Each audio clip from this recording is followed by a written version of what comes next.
Title: The Science Behind Prison Food. Keeping Inmates Alive, Not Happy. The Taste of Control. Before you take another bite, ask yourself this. Could you survive on food designed to keep you barely alive? Subscribe, like, and brace yourself, because what you're about to hear will make you rethink what punishment really means. It was 6:30 a.m. inside Rikers Island, and the kitchen was already alive with the sound of clanging trays, hissing steam, and the sharp scent of bleach. The guards walked with coffee mugs in hand, silent and tired, while inmates in hairnets shoveled something gray and steaming onto plastic trays. They called it Nutriloaf, the most infamous meal in American prisons. A tasteless brick of blended vegetables, soy, flour, and mystery. A punishment disguised as nutrition. Behind that counter, working quietly, was Marcus Blue Redding, a man once known in the Bronx for something far more dangerous than kitchen duty. He had been a mid-level enforcer for one of New York's most ruthless crews, sentenced to 25 years after a string of armed robberies. He wasn't supposed to end up in the kitchen, but he asked for it, volunteered. The rumor was that Blue wasn't cooking, he was studying. Prison food had rules, government nutrition charts, strict calorie minimums, and near-zero costs. But Blue saw something else: control. The warden's obsession with efficiency, the contractor's hunger for profit, and the way inmates' bodies changed after months of eating the same beige sludge. It wasn't just bad food, it was chemical compliance. Blue had learned quickly that prison wasn't just walls and bars. It was systems, built to strip a man's will without touching him. Food was one of the sharpest tools. When he first bit into that gray loaf, his stomach churned. The flavor was punishment, bitter, dry, lifeless. And yet, as he studied the recipes, he realized every ingredient was calculated. Not to kill, not to nourish, but to suppress. To keep the body functioning just enough for labor, and the mind too dull to rebel. He started asking questions, quietly, carefully. Where did the supplies come from? Who approved the contracts? Why were expired shipments arriving from out of state? The other inmates warned him, "You don't ask questions in the kitchen, Blue. That's how men disappear." But he couldn't stop. What began as curiosity turned into obsession. Late at night, he would write notes on napkins, calorie breakdowns, chemical additives, behavioral effects. He noticed how certain days, especially after small riots or lockdowns, the food changed. Sometimes it was blander, heavier. Sometimes laced with a salt that left inmates parched and sluggish. It wasn't until one morning, when a tray of soy loaf came back untouched, that Blue saw something truly strange. The guards didn't throw it away. They took it straight to the warden's office. From that day, Blue began connecting dots.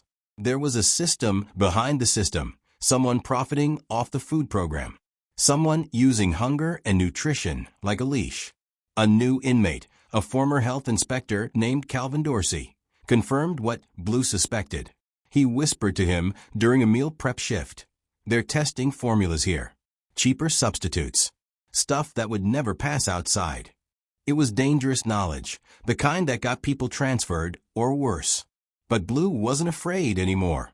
He had nothing left to lose, and in his mind, knowledge was power. That night, as the rest of the prison slept, Blue sneaked into the storeroom with a flashlight made from stolen batteries.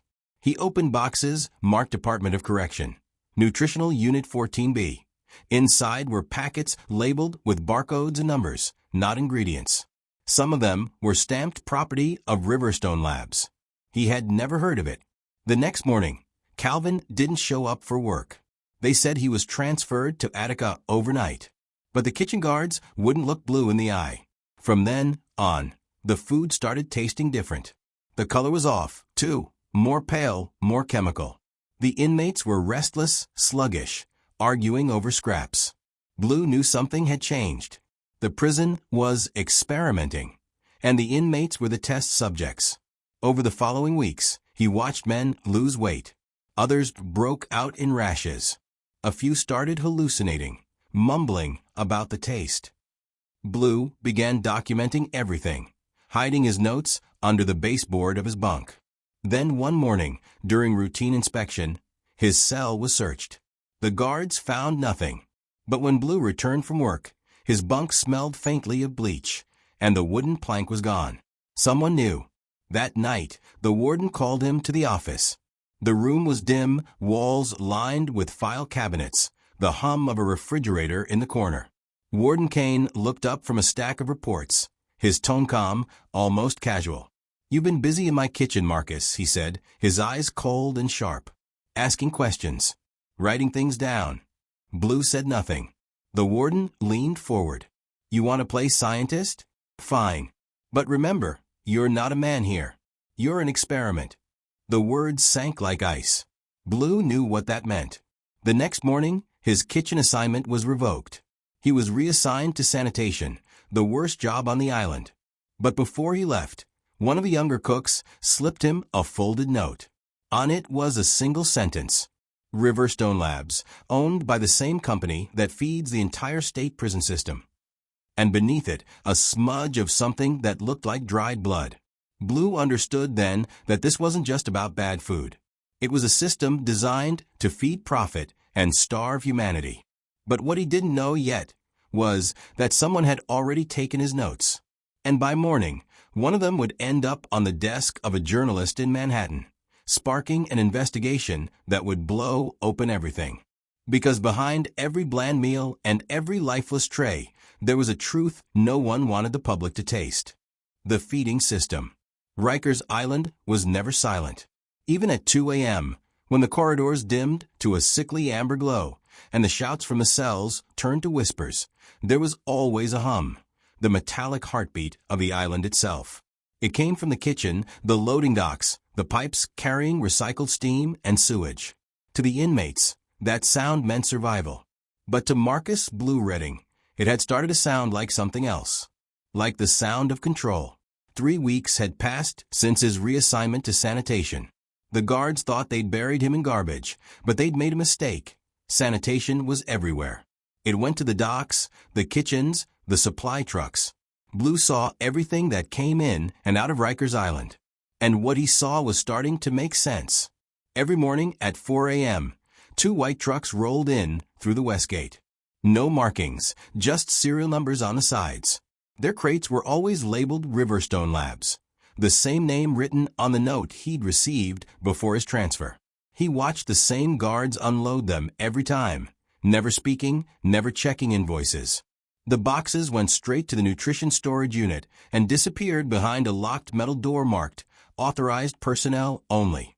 Blue started taking notes again, this time burned into his memory. He counted crates, tracked days, noted shifts. The pattern was precise.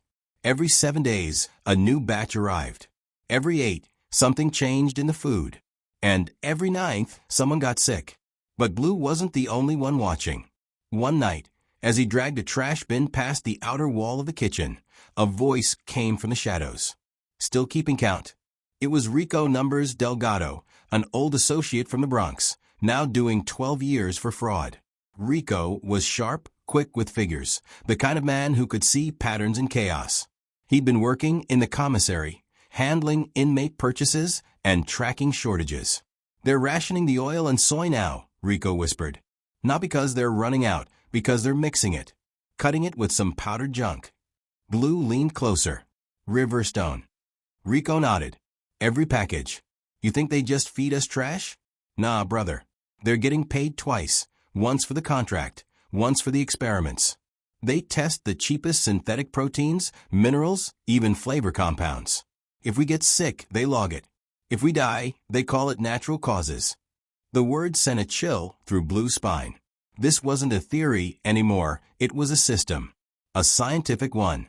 Over the next few days, Blue and Rico began quietly mapping the network from inside. Rico would slip Blue information from the commissary logs. Blue tracked the shipments through sanitation. Together, they pieced together a paperless conspiracy, one hidden inside the blandest bureaucracy on Earth. It started small, altered calorie counts, substitute soy mixtures, artificial nutrient enhancers. But then they found references to something darker, behavioral response trial 72C. No inmate had ever heard of it. But the lab reports Blue glimpsed on discarded packaging hinted at its purpose, a dietary formula designed to reduce aggressive behavior and increase compliance. In other words, they were feeding inmates chemicals meant to keep them docile. The next week, Blue woke up to chaos. 2 cell blocks had erupted overnight. Inmates vomiting, some collapsing mid-meal. The official line was food poisoning. But Blue knew better. The same morning, a Riverstone truck had arrived late, its refrigeration unit malfunctioning. By noon, the warden announced a temporary change in the menu. Nutriloaf was reinstated across the entire facility. That night, Rico slipped Blue a torn page from a discarded memo. It was signed by a Department of Corrections official and stamped with Riverstone's insignia. The message was short: do not halt formula trials. Adjust dosage. Blue stared at the paper until the ink smudged under his fingers. They're poisoning us, Rico said quietly. And they're not even hiding it anymore. Blue knew they couldn't keep the secret much longer. He had to get the information out to the journalist who had received his first note. But he didn't even know who that was or how they'd found it. The next morning, he found out. A guard named Officer Mendez, known for her silence and professionalism, pulled him aside near the laundry unit. She slipped a folded envelope into his pocket and whispered, "Don't look until lights out." That night, under the thin glow of the flickering cell bulb, Blue opened it. Inside was a note written in tidy handwriting. "We know what Riverstone is doing.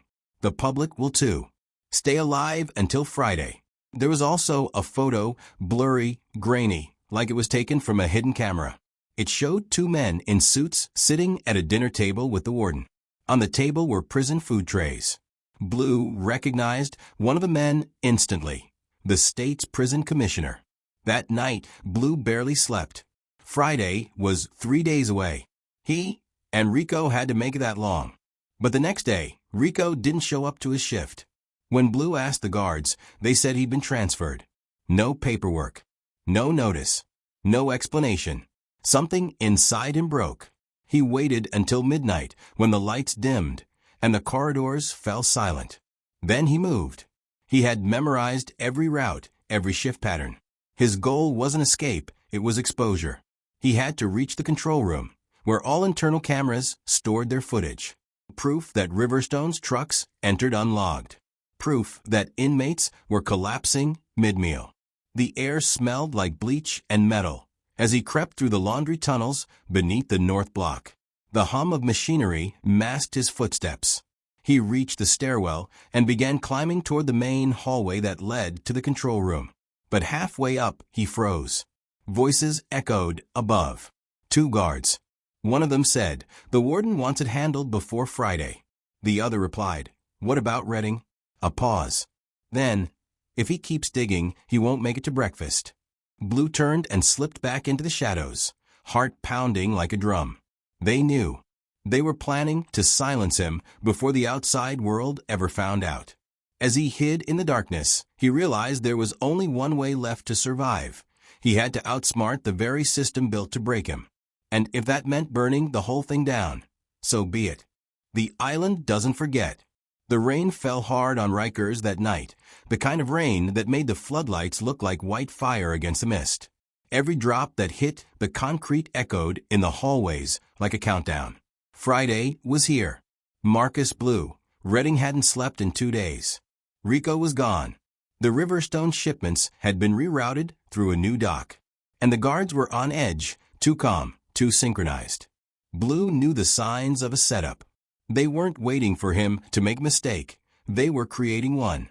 He had 3 things left: the photo, the note from the journalist, and a plan that could only work once. At 2 a.m., the night shift rotated. Blue waited until the footsteps faded, then slipped out from under his bunk. He had hidden a small magnetized strip inside the seam of his uniform, stripped from an old laundry scanner. If placed over the right control panel, it could override a local lock for 15 seconds before the alarm caught it. That was all he needed. 15 seconds to reach the control room. The corridors were silent except for the low buzz of fluorescent lights. The CCTV cameras blinked red in the corners, turning the wet walls into a mirror of light and shadow. He moved fast, breathing slow, tracing the same path he'd memorized weeks ago. He reached the security door, cold steel, locked tight. He pressed the magnet strip against the access panel. It clicked, sparked, and then a soft hiss. The lock disengaged. Blue slipped inside. Rows of monitors glowed in the dark like ghostly windows. On them, the entire island flickered, every hallway, every cell block, every yard. And in the bottom corner, a feed labeled Doxy. He tapped the keyboard. The footage rewound. The trucks. The unmarked boxes. The Riverstone logo. But then something new. Another vehicle following the same path, carrying 2 passengers in dark suits. Blue zoomed in. The grain was rough, but the faces were visible enough to make his heart freeze. One of them was the state prison commissioner. The other was the warden himself. They weren't just approving Riverstone's work, they were directing it. The prison wasn't just a test site, it was a data farm. Every inmate, every reaction, every death was part of a hidden behavioral algorithm, a government-backed experiment in population control. And Rikers Island was the prototype. Suddenly, the door burst open. Step away from the console, Redding. It was Officer Mendez. Her uniform was soaked from the rain, her expression sharp and cold. Blue's first instinct was to run, but then he saw the look in her eyes. Not anger, urgency. "Do you have it?" she asked, closing the door behind her. Blue nodded and handed her the USB drive he had just copied the footage onto. "Good," she said, tucking it into her vest. "You're not crazy. I've been feeding information to that journalist for months. The story's going out tonight." Before Blue could speak, the intercom blared. "All units, lockdown. Inmate Redding, location confirmed near Central Control." Mendez's eyes went wide. They traced it. Blue backed toward the monitors. "Then we end it now." She hesitated, then nodded. "Server rooms through that corridor. If we upload from there, it'll auto-back up to every DOC terminal in the city." They ran. The alarms wailed across the block. Red lights flashed over the wet walls. Guards were shouting in the distance, boots pounding closer. When they reached the server room, Blue jammed the magnet into the lock again. The metal hissed open. Inside, the air was freezing, filled with the hum of machinery. Mendez plugged in the USB and began typing furiously. Come on, she muttered. "It's syncing to the cloud. Just need 30 seconds." Outside, the sound of footsteps thundered down the corridor. The guards were coming. 20 seconds, she whispered. The door handle rattled. 10. Blue grabbed a wrench from the maintenance rack and braced himself. Then, click. Upload complete. Mendez pulled the drive, stuffed it in Blue's pocket, and shoved him toward the emergency chute, a narrow ventilation shaft leading to the waste bay. "Go. What about you?" She smiled faintly. "Someone has to make it look like you ran the other way." Before he could protest, she hit the switch. The alarm blared louder as the door burst open behind her. Blue crawled into the shaft just as flashlights flooded the room. He slid down the metal tunnel, landed hard on the wet floor below, and rolled behind a crate. Through the vent grates, he could see Mendez, standing tall, hands raised. The guards swarmed her. One shouted, "Where's the inmate?" Her reply was steady. "Gone." They dragged her away. Blue crouched in the dark, rain leaking from a broken pipe, clutching the drive. The sirens were fading now, replaced by the low hum of thunder rolling over the island. By dawn, the story was everywhere. Rikers Island under investigation. Leaked documents expose food experiment scandal. The footage had gone live through anonymous sources. Reporters flooded the gates. The Department of Corrections denied everything, but the images spoke for themselves. The trucks, the crates, the commissioner, the data logs. Blue watched it all from the shadows of the harbor. He'd made it off the island the only way possible, through the garbage barge. It wasn't freedom, but it was survival. The city was waking up to the truth. And even though his name would never appear in the headlines, he knew he'd done it. But in the reflection of the water, he caught sight of something, a new building rising in the distance, across the river. Modern, clean, fortified. A new prison. Blue smiled bitterly. Guess they never stopped feeding the machine, he muttered. Then he disappeared into the fog, the USB still clutched in his hand, proof that the island might forget its prisoners, but it never forgets its ghosts.